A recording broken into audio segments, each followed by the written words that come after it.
Acompanhe agora mais um tema doutrinário do Evangelho de Jesus.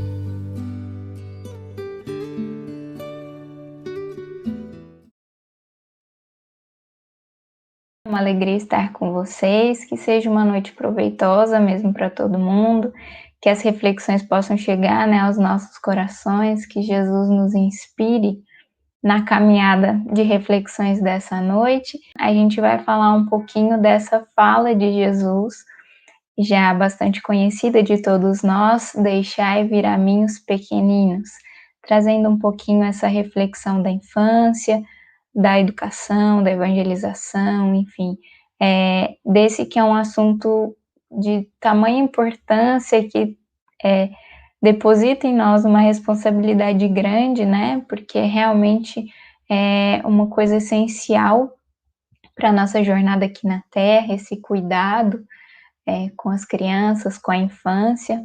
Mas enfim, a gente vai se focar aqui nessa fala de Jesus: deixai vir a mim os pequeninos. Como a Marcela já bem lembrou, ela está citada aqui no Evangelho de Mateus, e eu vou ler o trechinho aqui para a gente começar a refletir um pouquinho em cima dele e perceber alguns detalhes que o evangelista coloca, Como a gente já disse, então, no Evangelho de Mateus, no capítulo 19, a partir do versículo 13. Então, trouxeram-lhe criancinhas, para que impusesse as mãos e orasse. Mas os discípulos repreenderam eles. Jesus, porém, disse: deixai vir a mim as criancinhas, e não as impeçais, pois delas é o reino dos céus. E impondo as mãos, partiu dali.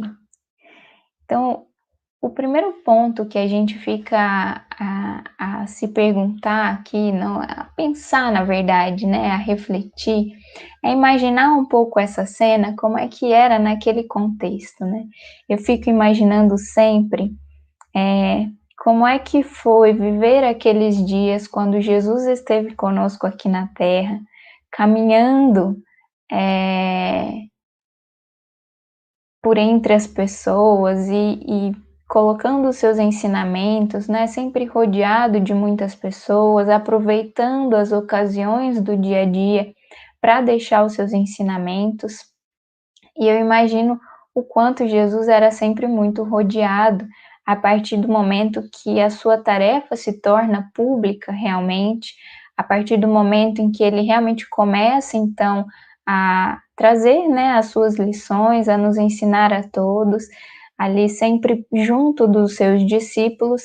E nessa cena, com certeza não era diferente. Jesus, no meio de todo mundo, cercado ali mais proximamente pelos seus discípulos, e ao redor dos discípulos todos ainda uma multidão que buscava Jesus por diversos motivos, Muitas pessoas que iam até o mestre porque tinham ouvido falar dele alguma coisa e o buscavam, querendo compreender melhor quem era aquele homem, quais eram os seus ensinamentos, aprender também com ele. E muitos outros que buscavam a Jesus na busca de algum auxílio, de alguma cura, enfim. Vários exemplos, que a gente vê ao longo do Evangelho dessas pessoas que buscavam Jesus. E eu fico a pensar como é que os discípulos viviam isso tudo, os discípulos que, assim como a multidão, também estavam começando a aprender um pouquinho mais, e conhecer um pouco mais desse Jesus. A gente percebe nos discípulos a fragilidade deles ao longo dos 3 anos que estiveram com Jesus.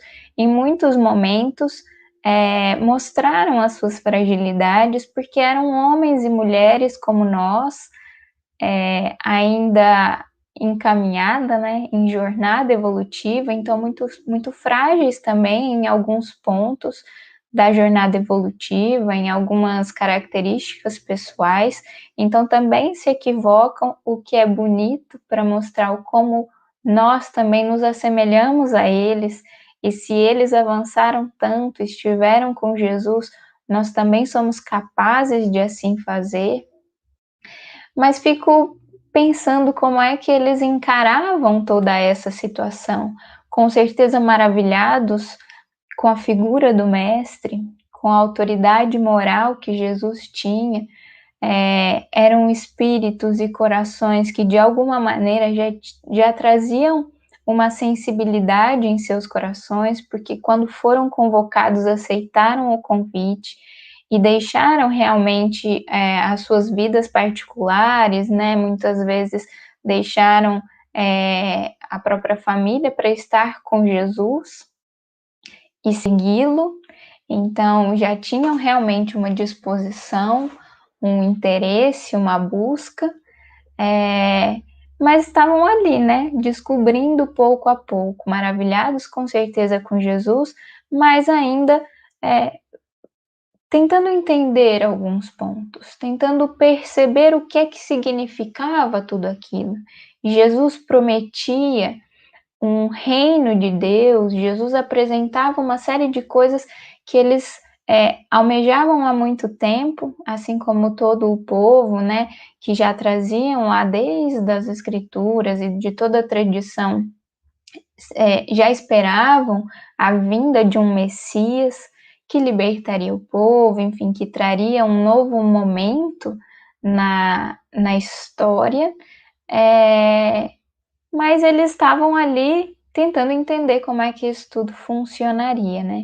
Então, quando a gente vê uma passagem como essa, eu me ponho a pensar como é que eles encaravam a questão com toda a multidão, né? Tinha um certo entusiasmo, com certeza, mas alguns posicionamentos dão algumas dicas para a gente, que é exatamente o que a gente vai ver aqui hoje. Então, o primeiro ponto que a gente gostaria de destacar é quem eram as crianças naquele contexto.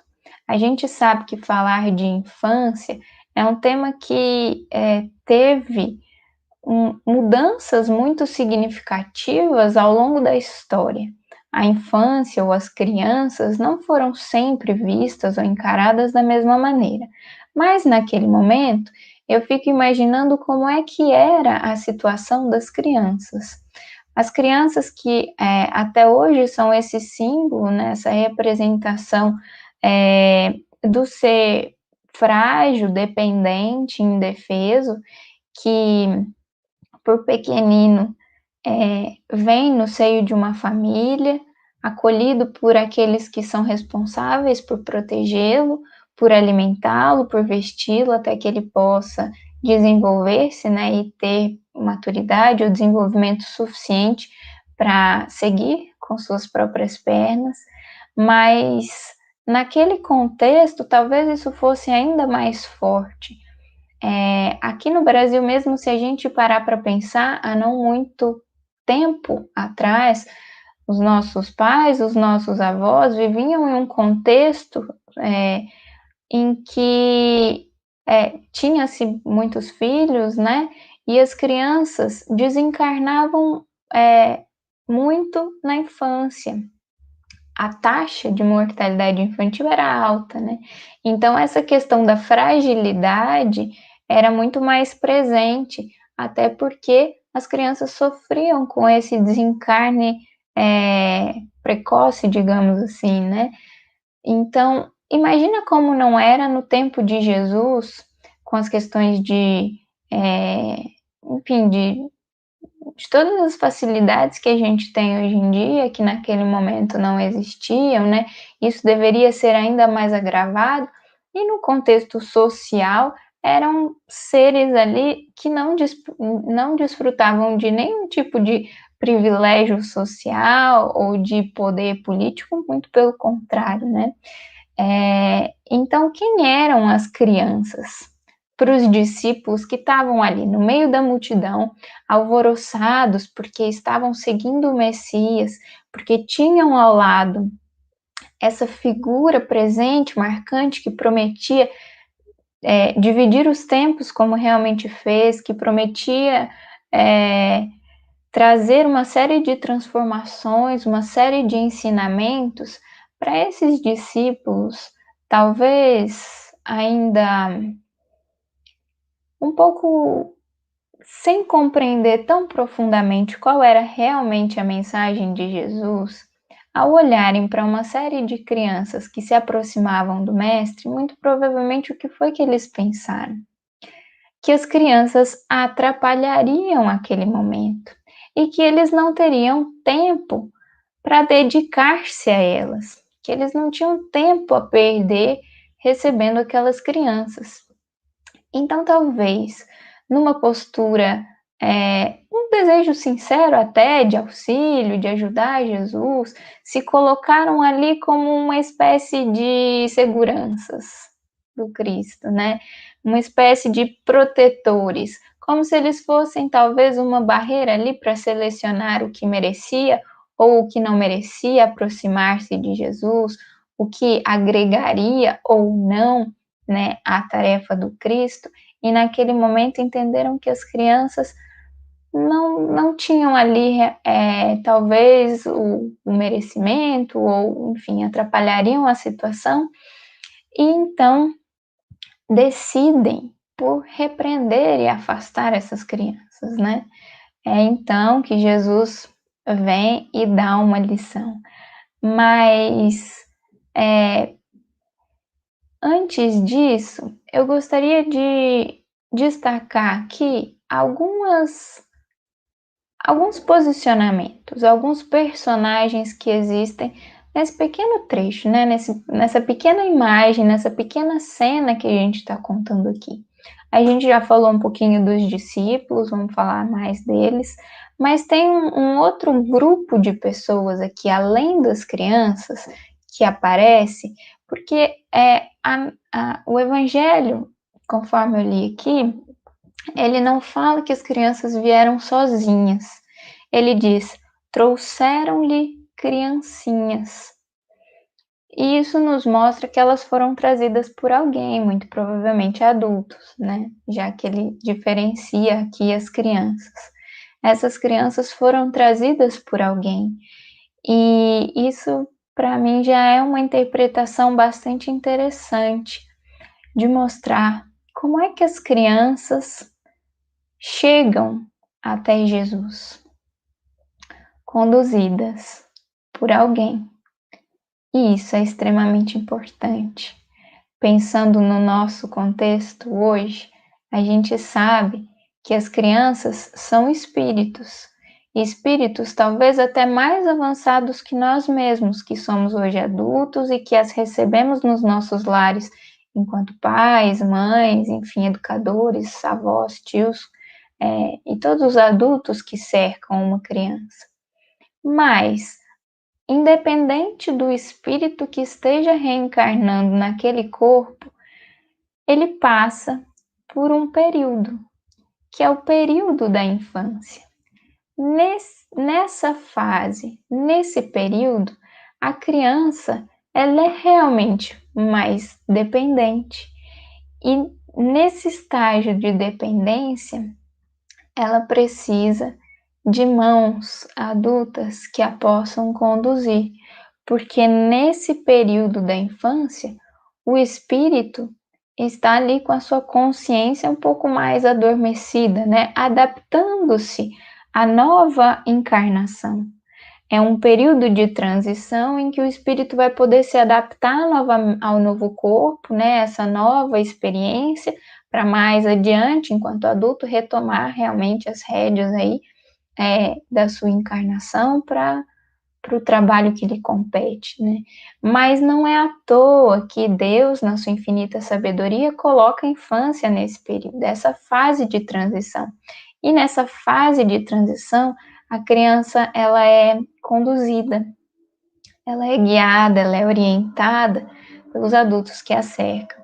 Então, aconteceu ali, quando essas crianças se aproximam de Jesus, e acontece ainda hoje, elas são sempre conduzidas, levadas até o Cristo por alguém. Então, são as segundas personagens que aparecem aqui, né? Os discípulos e esses que conduzem as crianças. A gente poderia pensar num terceiro posicionamento que não chega a aparecer aqui, que é o daqueles que nem nem chegaram próximos de Jesus.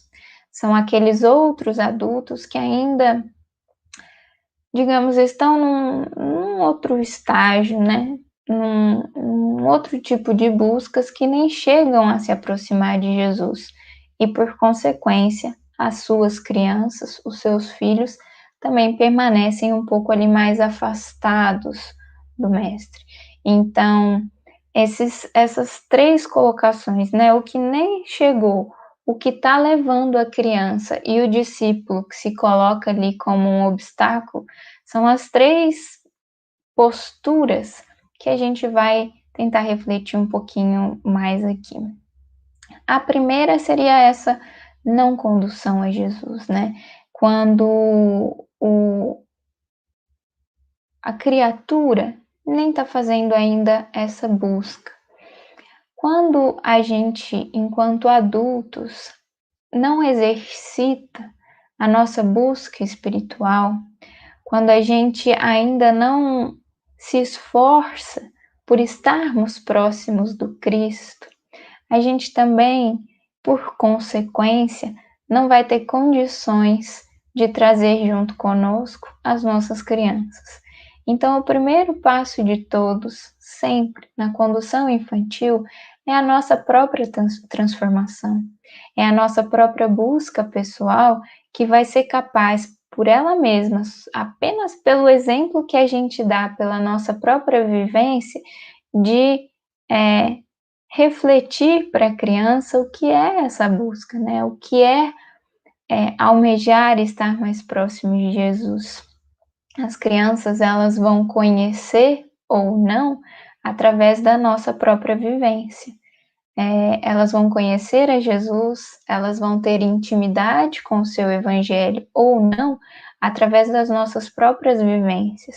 E isso é muito nítido, porque se a gente vive isso nos nossos lares, a criança vai viver por consequência, porque ela também mora naquela casa.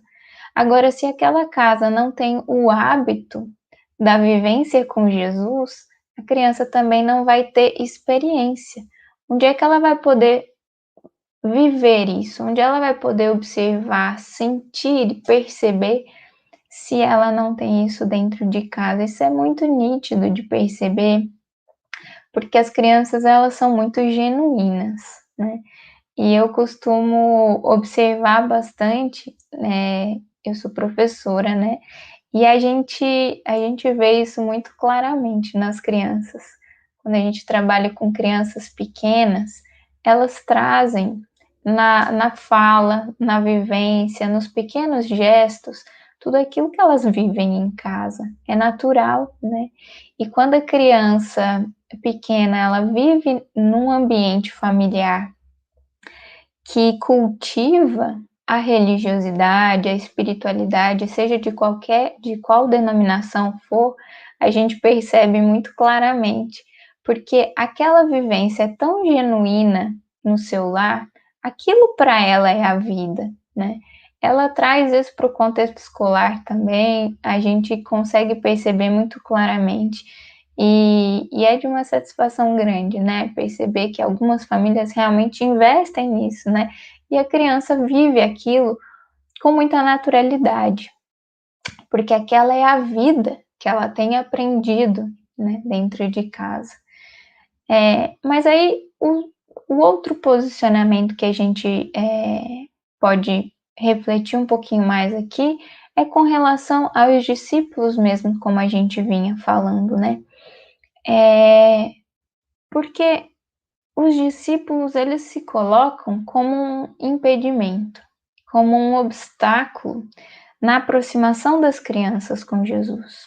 Por que é que eles fazem isso, né? Como a gente falava, vislumbramos aqui algumas possibilidades de pensamentos que pudessem passar pela cabeça deles naquele momento, mas existia um certo desprezo ali, um certo distanciamento das crianças, por conta talvez dessa não compreensão tão profunda do que fosse realmente a mensagem de Jesus. Quando Jesus vai colocar aqui, né, a questão do reino dos céus, essa questão do reino foi muito controversa até o momento da crucificação de Jesus, quando muitos discípulos, até mesmo os discípulos, né, mas muitas pessoas esperavam de Jesus o reino de Deus, mas talvez naquele momento eles ainda não estivessem compreendendo o que era esse reino. Muitos esperavam que fosse uma mudança repentina, né? Uma mudança que acontecesse ali naqueles tempos, uma mudança de fora, uma mudança do contexto social e tudo isso. Então, nessa perspectiva, essa não compreensão do reino e talvez uma compreensão muito imediata do que fosse realmente essa transformação, elas afastam um pouco as crianças de Jesus nessa compreensão, realmente. Porque talvez eu consigo vislumbrar duas possibilidades aqui, né, de afastamento aqui das crianças. Uma questão e que a gente traz para os dias de hoje é subjugar a capacidade da criança. As crianças, talvez quem não conviva muito com as crianças tenha uma ideia de que são seres ainda que tem muito a caminhar, e tem mesmo, né, como a gente falava, tem a infância, esse período de adaptação, enfim, uma série de coisas que elas estão aprendendo, se desenvolvendo, e por isso tem ali os adultos junto com elas para eles orientarem. Mas tem também um ponto que é bem interessante. Jesus, a gente mesmo falou dos discípulos aqui, das dificuldades que eles traziam. Jesus não escolheu discípulos prontos. Ele escolheu, pelo contrário, aqueles que, assim como nós, tinham uma série de dificuldades, de imperfeições, mas Jesus os chama porque via neles a potencialidade, o vir a ser, aquilo que eles viriam a ser depois de um tempo de esforço, de dedicação, de desenvolvimento.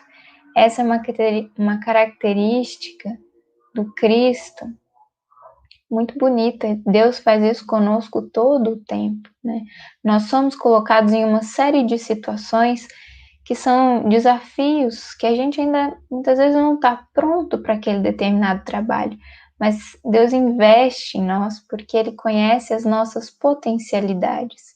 Se não nos amasse, não veria realmente sempre o que a gente pode vir a ser e não nos daria oportunidades para isso. Assim também com a criança. Quando a gente começa a conviver mais com as crianças, a gente se surpreende com o tanto que elas nos oferecem, com o tanto que em idade às vezes muito pequena, assim, né, muito tenra, as crianças elas já nos oferecem tanto, já nos mostram tanta maturidade, tanta compreensão, às vezes de assuntos complexos, sérios, né, de coisas que talvez nem a gente mesmo esteja compreendendo tão bem, elas conseguem mostrar que apesar da infância, apesar do momento da transição, a maturidade muitas vezes do espírito já fala, né? Já é capaz de mostrar um pouco a que veio. Então, esse olhar do adulto para a criança é extremamente importante, o olhar da potencialidade, o olhar de perceber o que aquela criança pode vir a ser, né?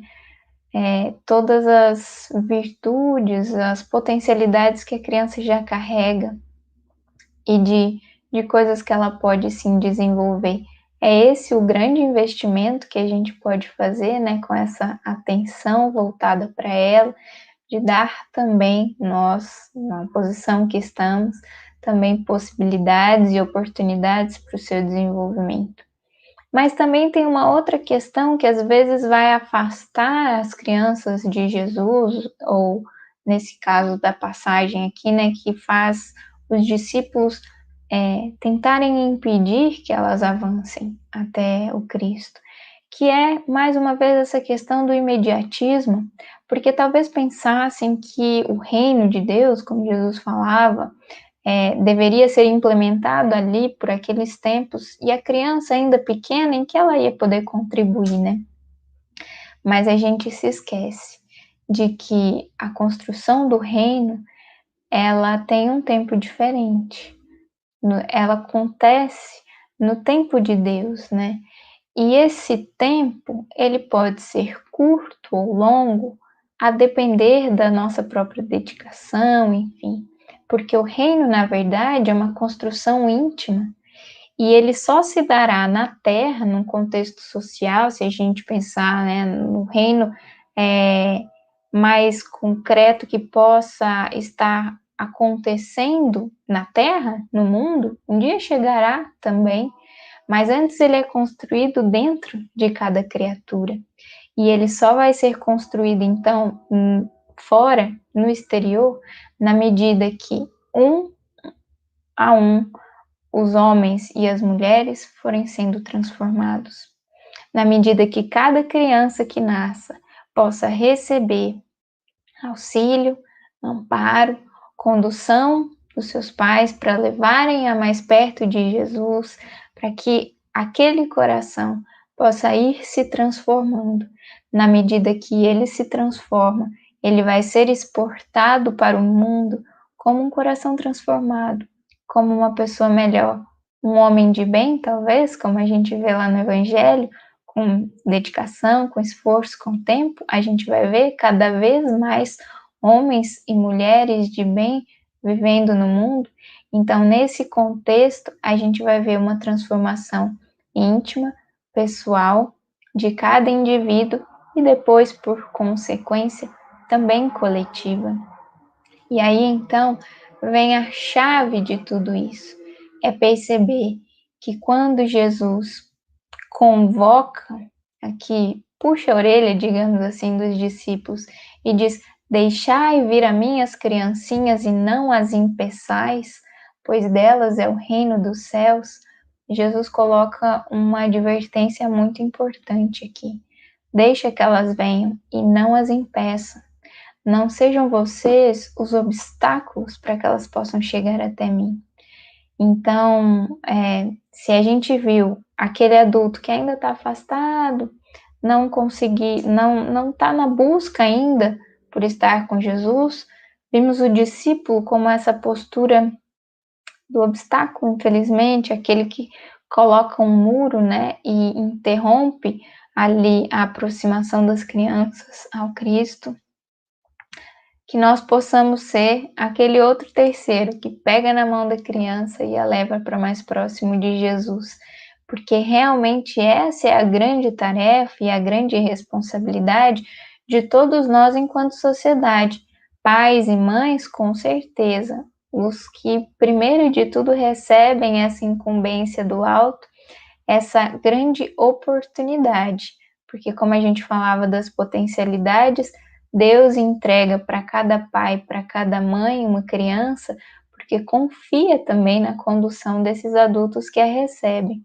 Mas também no contexto geral de todos nós que somos adultos, conscientes e que já somos ou almejamos, né, estamos aí na caminhada para estarmos cada vez mais próximos de Jesus, assim como os discípulos, nós também temos responsabilidade dividida aí, né? Somos também coparticipantes dessa responsabilidade de condução de todos para Jesus, porque essa é, enfim, uma tarefa educativa que nós podemos e devemos para com as nossas crianças. Apresentá-la a Jesus, levá-las para mais perto do Mestre, porque Ele é o grande caminho, Ele é o grande ensinamento de todos nós para que viemos ao mundo, né? Eu gosto sempre de lembrar essa questão do Livro dos Espíritos, qual é o objetivo da encarnação. E os espíritos vão nos dizer que é o caminho da perfeição. Então, se a gente está aqui para viver no mundo as experiências que a matéria nos dá, é para que possamos caminhar e nos aperfeiçoar, desenvolvendo-nos rumo a essa perfeição que o Cristo já nos mostra, né, como é. Ele que é o modelo de perfeição que a gente tem. Ele que nos apresenta, por sua vez, a Deus, né, que traz de uma forma mais concreta a presença divina para mais perto de nós, que nos mostra como é viver em comunhão com Deus.